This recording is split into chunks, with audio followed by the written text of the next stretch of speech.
Hi, so let me introduce myself to you. I'm Hanna, a 20-year-old girl, just love to travel, make journals, read books, etc. etc. etc. So, ഇന്നത്തെ video കുറേ നാളിന് ശേഷം എന്നോട് കുറേ പേര് message അയക്കലുണ്ട്. എന്താണ് consistency ഒന്നും ഇല്ലല്ലോ വീഡിയോയ്ക്കൊന്നും, കുറച്ച് കൺസിസ്റ്റൻ്റ് ആയിട്ട് കുറച്ച് വീഡിയോസൊക്കെ ഇട്ടൂടെ എന്നൊക്കെ കുറേ പേര് മെസ്സേജ് അയക്കലുണ്ട്. ബട്ട് മടിയാണ് ഒന്നാമത്തെ കാര്യം. യെസ്, ലേസിനെസ് തന്നെയാണ് ദ മെയിൻ റീസൺ. പിന്നെ രണ്ടാമത്തെ കാര്യം എന്ന് പറഞ്ഞു കഴിഞ്ഞാൽ ഇടാനായിട്ടുള്ളൊരു ഇൻട്രസ്റ്റ് വേണമല്ലോ. നമുക്കിപ്പോൾ ഒരു കാര്യം ചെയ്യാൻ വേണ്ടിയിട്ട് നമുക്ക് തോന്നണമല്ലോ. നമുക്കൊരു ഇൻട്രസ്റ്റ് ഇല്ലാണ്ട് ഒന്നിലോടും നമുക്ക് ആത്മാർത്ഥമായിട്ട് വേണമെങ്കിൽ ഇടാം, എനിക്ക് എന്തെങ്കിലുമൊക്കെ പറഞ്ഞിട്ട് ഇടാം.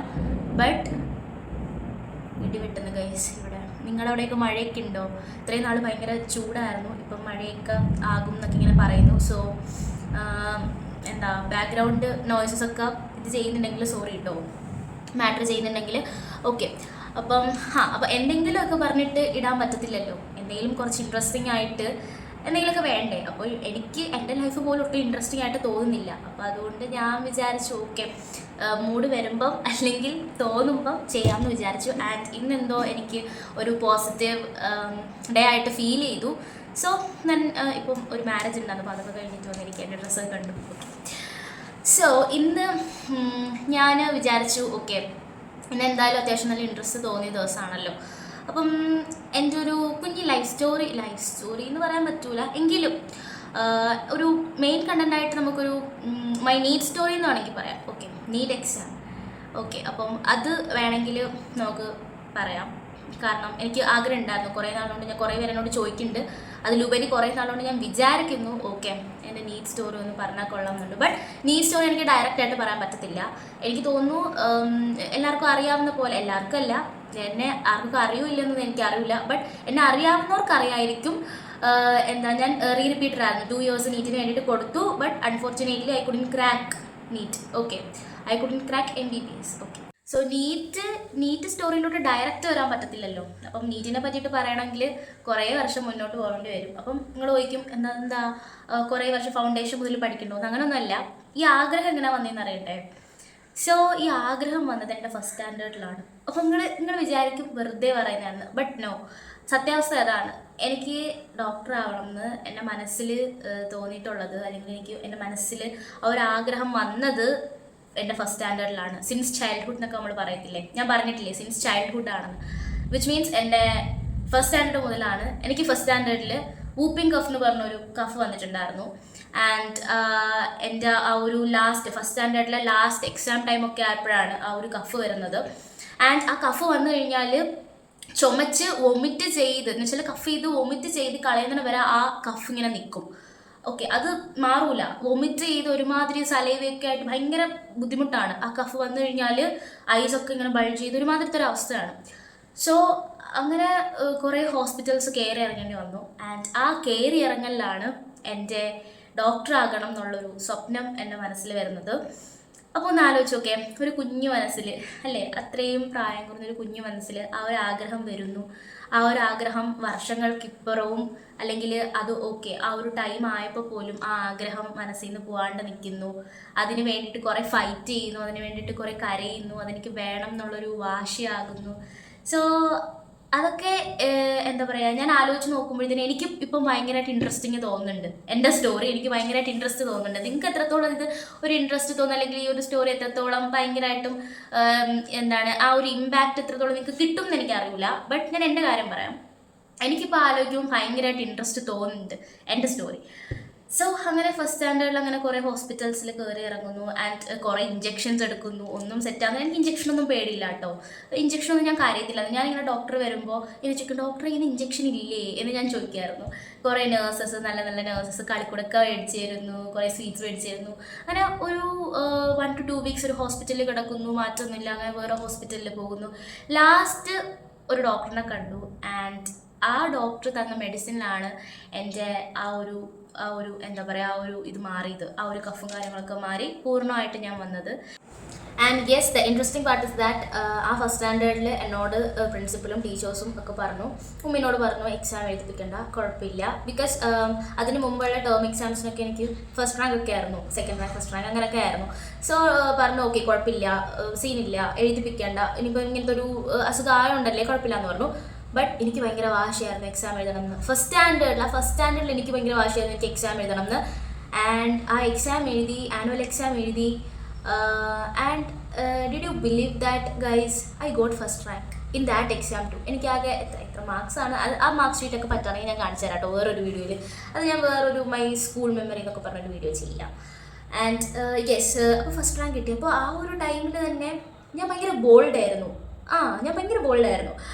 അപ്പോൾ ആൻഡ് വേറൊരു കാര്യം കൂടി, എനിക്ക് ഏറ്റവും കൂടുതൽ താങ്ക്സ് പറയാനുള്ളത് ആ ഡോക്ടറിനോടാണ്. എനിക്ക് ആ ഡോക്ടറിൻ്റെ നെയിം കറക്റ്റ് ഓർമ്മയില്ല, ബട്ട് ഇപ്പോഴും എനിക്ക് ആ ഫേസ് ഓർമ്മയുണ്ട്. കുറേ നാൾ നല്ല ദൂരമാണ് ഹോസ്പിറ്റൽ, ഞങ്ങളുടെ വീട്ടിൽ നല്ല ദൂരമാണ്. അപ്പോൾ അവിടെ കുറേ നാൾ പോയിട്ടുണ്ട്.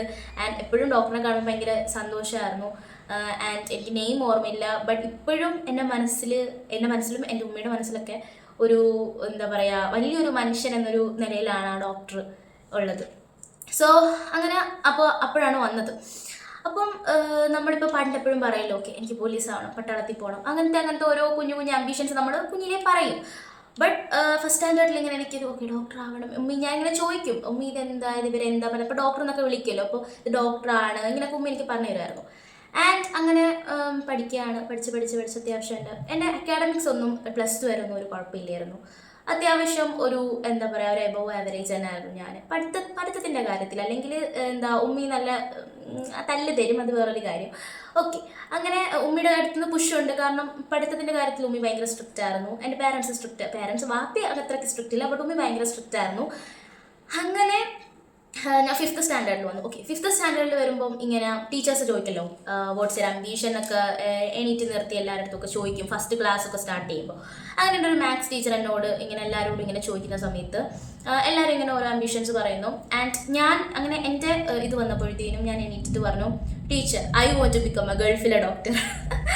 ആൻഡ് ഇപ്പോഴും ഞാൻ ഇടയ്ക്കിടയ്ക്ക് ആ ടീച്ചറിനോട് ആ കാര്യം പറയും.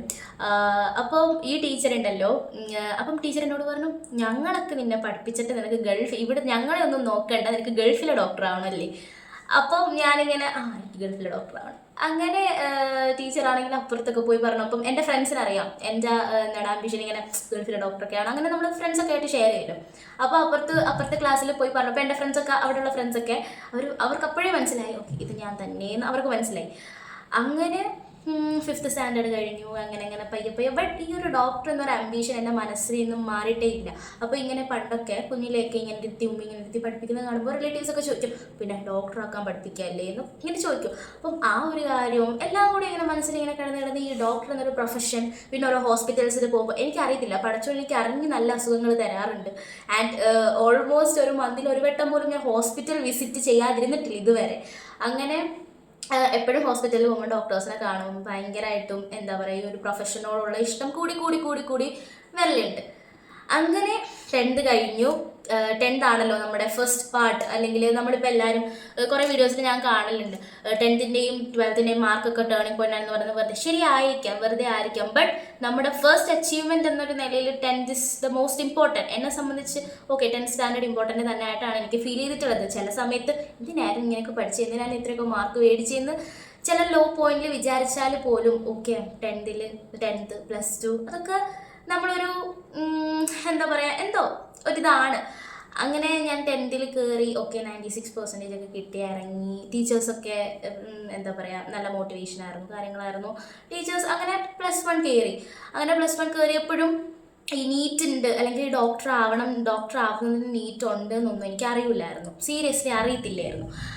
അങ്ങനെ +1 കയറിയപ്പം ടീച്ചർ പറഞ്ഞത് നല്ല രീതിക്ക് പഠിക്കണം, അല്ലെങ്കിൽ നല്ല തല്ല് കിട്ടും എന്നൊക്കെ എന്നോട് പറഞ്ഞു. ആൻഡ് യെസ്, അതേപോലെ തന്നെ +1 ഒരു ഫിസിക്സ്, എനിക്ക് +1 റിസൾട്ട് വന്നപ്പോൾ എനിക്ക് ഫിസിക്സിന് B+ ആയി പോയായിരുന്നു. ബാക്കി ഫുൾ A+ഉം എന്ന് വെച്ചാൽ 5 A+ ആൻഡ് 1 B+ ആയി പോയിട്ടുണ്ടായിരുന്നു. ബട്ട് ആ ഒരു എന്ന് വെച്ചാൽ അത്രയൊക്കെ മാർക്ക് മേടിച്ച് +1 കയറിയപ്പോൾ ഒരു ഇതൊക്കെ ഉണ്ടായിരുന്നു. അതൊക്കെ പോയി കിട്ടിയപ്പോഴത്തേനും. ആൻഡ് പിന്നെയും വാശിയോടെ പഠിച്ച് ഇമ്പ്രൂവ്മെൻറ്റിന് ഫിസിക്സ് B+ന് A+ ആക്കി മാറ്റിയിട്ടുണ്ടായിരുന്നു. And the interesting part is that എനിക്ക് ഫിസിക്സിനാണ് +2 പാസ് ഔട്ട് ആയപ്പോൾ ഏറ്റവും കൂടുതൽ സ്കോർ കിട്ടിയിട്ടുള്ളത്. ഓക്കെ, എന്താ 200-ൽ 198 ഉണ്ടായിരുന്നു ഫിസിക്സിന്. ആൻഡ് അത് കഴിഞ്ഞതിന് ശേഷം എന്താ +2 അങ്ങനെ +2 പകുതി +1 പകുതിയൊക്കെ ആയപ്പോഴാണ് ഡോക്ടർ ആവണമെങ്കിൽ നമുക്ക് നീറ്റ് എന്ന് പറയുന്നൊരു എൻട്രൻസ് എക്സാം ഉണ്ട് എന്നൊക്കെ അറിയുന്നത്. കാരണം ഫാമിലി ബാക്ക്ഗ്രൗണ്ടിൽ ആരും മെഡിക്കൽ ഫീൽഡ് അങ്ങനെയൊന്നും ഇല്ലായിരുന്നു, ആരും പറഞ്ഞു തരാനൊന്നും ഇല്ലായിരുന്നു. പിന്നെ ട്യൂഷൻസിന് ഞാൻ പോകത്തതും ഇല്ലായിരുന്നു, കാരണം എനിക്ക് ട്യൂഷന് പോയി പഠിക്കുന്നത് ഭയങ്കര ബുദ്ധിമുട്ടായിട്ടുള്ളൊരു കാര്യമാണ്, കാരണം എനിക്ക് സ്വന്തമായിട്ട് പഠിക്കണം. സോ അതുകൊണ്ട് ഞാൻ ട്യൂഷനും പോകത്തില്ലായിരുന്നു. അങ്ങനെ എന്താ നേരെ +2 കഴിയുന്നു. +2ന് 97% ഉണ്ടായിരുന്നു, ഐ തിങ്ക് 96.75, അപ്പോൾ അത്രയും പെർസെൻറ്റേജ് ഉണ്ടായിരുന്നു. അങ്ങനെ നേരെ ബ്രില്യൻറ്റിലോട്ട് വണ്ടി കയറുകയാണ് പാലായിൽ. 2023 ജൂൺ 15, എനിക്ക് ഡേറ്റ് ഇപ്പോഴും ഓർമ്മയുണ്ട്, ജൂൺ 15 എങ്ങാണ്ടായിരുന്നു. പോവാണ്, പഠിച്ച് ആ വർഷം തന്നെ 1 ഇയർ റിപ്പീറ്റ് ചെയ്ത് കുറേ മോട്ടിവേഷൻസ് ഒക്കെ വീഡിയോസൊക്കെ അപ്പോൾ ഇരുന്ന് കാണുമായിരുന്നു. ആൻഡ് എന്താ അപ്പോഴും ഈ ഡോക്ടർ ആവണം എന്നുള്ളൊരു സ്വപ്നം ഭയങ്കര ഫേം ആയിരുന്നു, സ്റ്റഡി ആൻഡ് ഫേം ആയിരുന്നു. അങ്ങനെ നേരെ പോയി 1 മന്ത് നിന്നു. ആൻഡ് അങ്ങനെ 1 മന്ത് നിന്നു. വളരെ ഹോം സിക്ക് ആയത് കൊണ്ടും എല്ലാമാണെന്ന് തോന്നുന്നു, ഭയങ്കര മിസ്സിങ് ആണ്. കാരണം അവിടെ സർവൈവ് ചെയ്യാൻ ഭയങ്കര ബുദ്ധിമുട്ടാണല്ലോ പാലയിൽ. കാരണം അവിടുത്തെ സ്ട്രിക്ട്നെസ് കൊണ്ടൊന്നുമല്ല, ഈ നീറ്റ് എന്ന എക്സാമിൻ്റെ ആ ഒരു സ്ട്രെസ്സ് കൊണ്ടാണെന്നാണ് ഞാൻ മനസ്സിലാക്കിയിരിക്കുന്നത്. ആൻഡ് അങ്ങനെ പോയി ഞാൻ ഓൺലൈൻ ക്ലാസ് ഒക്കെ ആയിരുന്നു +1 +2 കൂടുതൽ ഡിപ്പെൻഡ് ചെയ്ത് പഠിച്ചുകൊണ്ടിരുന്നത്. അപ്പം ഞാൻ വിചാരിച്ചു ഓക്കെ നീറ്റ് എനിക്ക് അങ്ങനെ ക്രാക്ക് ചെയ്യാൻ പറ്റും എന്ന് പറഞ്ഞു. അങ്ങനെ ഞാൻ 1 മന്ത് അവിടെ നിന്നിട്ട് ഓക്കെ എനിക്ക് ഓൺലൈൻ മതി എന്നും പറഞ്ഞിട്ട് ഞാൻ ഓൺലൈനായി. അപ്പോഴത്തേനും തന്നെ കുറേ പോർഷൻസ് മുന്നോട്ട് പോയിട്ടുണ്ടായിരുന്നു. അൺഫോർച്ചുനേറ്റ്ലി ഞാൻ വന്ന് അത് കുറേ നോക്കിയെങ്കിലും എനിക്ക് മൊത്തത്തിൽ കവർ ചെയ്യാൻ പറ്റുന്നുണ്ടായില്ല. കാരണം ഓൺ ഗോയിങ് ചാപ്റ്റേഴ്സും പ്ലസ് ആ ഒരു കുറേ പെൻഡിങ് ചാപ്റ്റേഴ്സൊക്കെ ആയിട്ട് ഒരുമാതിരി ഭ്രാന്ത് അവസ്ഥയായി. ലാസ്റ്റൊക്കെ ആയപ്പോഴത്തേനും ഓക്കെ മാർക്കൊക്കെ കണ്ടപ്പോൾ മനസ്സിലായി ഓക്കെ ഇനി കയ്യിൽ പിടിച്ചാൽ കിട്ടൂല, എന്തായാലും റിപ്പീറ്റ് ചെയ്യണം, വേറെ ഓപ്ഷൻസ് ഒന്നുമില്ല, വേറൊരു കോഴ്സിന് പോകലോ ഒന്നുമില്ല, റിപ്പീറ്റ് തന്നെ ചെയ്യണം എന്നൊരു കാര്യമായി. ആൻഡ് ആ ടൈമിൽ റിസൾട്ട് വന്നു, ഉറപ്പിച്ചു കിട്ടൂല എന്ന്. കുറേ പേരൊക്കെ എൻ്റെ ഫ്രണ്ട്സൊക്കെ കുറേ പേരൊക്കെ എൻജിനീയറിങ്ങിനൊക്കെ കയറിയിട്ടുണ്ടായിരുന്നു. ആൻഡ് ഞാൻ നേരെ റിപ്പീറ്റിന് വീണ്ടും ട്രിവാൻഡ്രം ബ്രില്യൻ ക്യാമ്പസ് ഓൺലൈൻ ആയത് നല്ല റിഗ്രറ്റ് ആയതുകൊണ്ട് തന്നെ ട്രിവാൻഡ്രം ബ്രില്യനിൽ കയറി. ആൻഡ് പിടിച്ച് നിന്ന് എങ്ങനെയെങ്കിലും കഷ്ടപ്പെട്ട് പഠിച്ച് ഈ വട്ടെങ്കിലും മേടിക്കണം എന്നുള്ള ആഗ്രഹത്തിൽ കയറി. മാക്സിമം പഠിച്ചു, കഷ്ടപ്പെട്ട് തന്നെ പഠിച്ചു, അതിലൊരു കോംപ്രമൈസ് ഇല്ലായിരുന്നു, അതിലെനിക്കൊരു റിഗ്രറ്റും ഇല്ലായിരുന്നു. ഞാൻ പഠിച്ചിട്ടുണ്ടായിരുന്നു, ഞാൻ എൻ്റെ ഫുള്ള് കൊടുത്തിട്ടുണ്ടായിരുന്നു. And yes, unfortunately I couldn't crack MBBS in 2025 also. So നല്ല ടഫ് ഉണ്ടായിരുന്നു എക്സാം, അതൊക്കെ നിങ്ങൾക്ക് അറിയാം, നീറ്റിൻ്റെ കാര്യങ്ങളൊക്കെ നിങ്ങൾക്ക് അറിയാമായിരുന്നു. ആൻഡ് ഇപ്പോഴും എൻ്റെ മനസ്സിൽ നിന്ന് MBBS എന്നുള്ളൊരു ഡ്രീം പോയിട്ടില്ല. അന്ന് വന്ന് ഞാൻ പറഞ്ഞില്ലേ ഫസ്റ്റ് സ്റ്റാൻഡേർഡിൽ വന്ന സാധനമാണ്, ഇതുവരെ പോയിട്ടില്ല. കുറേ വേറെ കോഴ്സുകൾക്ക് എനിക്ക് ഓപ്ഷൻസ് ഉണ്ടായിരുന്നു, സീരിയസ്ലി എനിക്ക് കുറേ വേറെ നല്ല നല്ല നല്ല ഓപ്ഷൻസ് ഉള്ള കോഴ്സുകൾ എനിക്ക് കിട്ടിയിട്ടുണ്ടായിരുന്നു, ബട്ട് ഞാൻ പോയില്ല. ആൻഡ് സോ അതുകൊണ്ട് തന്നെ ഇപ്പോഴും ആ ഒരു പാഷൻ എന്താ പറയുക എൻ്റെ മനസ്സിൽ അങ്ങനെ തന്നെ നിൽക്കുകയാണ്. സോ എല്ലാവരും ചോദിക്കുന്നുണ്ട് വേറെ കോഴ്സ് കിട്ടിയല്ലേ പൊക്കൂടായിരുന്നോ, ബട്ട് എന്ത് പറയാനാ, മാറ്റാൻ പറ്റുന്നില്ല. ഞാൻ പറഞ്ഞില്ലേ MBBS is like A drug for me. അതിൽ കയറുമ്പം എങ്ങനെയാണെന്നൊന്നും എനിക്കറിയില്ല. കാരണം ഒരു കോഴ്സിൻ്റെ എല്ലാ ഡിസഡ്വാൻറ്റേജസും നമ്മൾ പഠിച്ചിട്ടും ആ ഒരു കോഴ്സ് മനസ്സിൽ നിന്ന് മാറുന്നില്ല, അതില്ലാതെ പറ്റുന്നില്ല എന്ന് പറഞ്ഞു കഴിഞ്ഞാൽ ഇറ്റ്സ് ലൈക്ക് എൻ അഡിക്ഷൻ അല്ലേ. അതെ, അപ്പം എനിക്ക് എന്താ MBBS ഇസ് ലൈക്ക് അഡിക്ഷനാണ്. അതിൽ കയറുമ്പം മേ ബി എനിക്കറിയാം അതിന് കയറുമ്പോൾ കുറേ സ്ട്രഗിൾസ് ഉണ്ടാകും എന്നൊക്കെ എനിക്കറിയാം, എങ്കിലും I don't know what happen to me. So അതാണ് എൻ്റെ നീറ്റ് സ്റ്റോറി. ഇപ്പം ഇടയ്ക്ക് നീറ്റ് സ്റ്റോറിയൊക്കെ വന്നിട്ടുണ്ടല്ലോ, ഓക്കെ. അപ്പോൾ എൻ്റെ ഒരു എന്താ MBBS മനസ്സിൽ കയറിയ ഒരു ജേർണി അല്ലെങ്കിൽ ആ ഒരു ഇതെന്നൊക്കെ പറയാം, ഓക്കെ. അത് നിങ്ങൾ എന്താണെന്ന് വെച്ചാൽ പറഞ്ഞോ. സോ ഇത്രയായിരുന്നു. അപ്പം ഞാൻ പറഞ്ഞില്ലേ സിൻസ് ചൈൽഡ്ഹുഡ് ഇതായിരുന്നു എൻ്റെ ഫസ്റ്റ് സ്റ്റാൻഡേർഡ് മുതലുള്ളൊരു ഡ്രീം ആയിരുന്നു ഇത്. ആൻഡ് നോക്കുന്നുണ്ട്, ഇൻഷാല്ലാ എന്തെങ്കിലുമൊക്കെ നല്ലത് സംഭവിക്കും എന്ന് വിചാരിക്കുന്നു, വിശ്വസിക്കുന്നു. എല്ലാവരും പ്രാർത്ഥിക്കുക എനിക്ക് വേണ്ടി. ആൻഡ് എന്നെ സപ്പോർട്ട് ചെയ്യുന്ന കുറേ പേര്, നീറ്റ് ആസ്പിറൻസ് ആയിക്കോട്ടെ അല്ലാത്തവരായിക്കോട്ടെ, ഈവൻ മെഡിക്കോസ് പോലും, സീരിയസ്ലി. കാരണം നല്ല മോട്ടിവേഷൻ. എത്ര ഡൗൺ ആയിട്ടിരുന്നാലും, ഞാൻ ഭയങ്കര ഡൗൺ ആയിരുന്നു കേട്ടോ. ഞാനിപ്പം പറഞ്ഞില്ലേ ഇൻട്രസ്റ്റ് ഇല്ല, എനിക്ക് ലൈഫിൽ ഒന്നിനോടും ഇൻട്രസ്റ്റ് തോന്നിയിട്ടുണ്ടായിരുന്നില്ല ഒരു പോയിന്റിൽ. സോ കുറച്ച് ഇൻട്രസ്റ്റ് വരുത്താൻ വേണ്ടിയിട്ട് ഞാൻ കുറേ ബുക്സ് മേടിച്ച് വായിക്കുമായിരുന്നു, പിന്നെ ജേർണൽസ് സ്റ്റാർട്ട് ചെയ്യുമായിരുന്നു.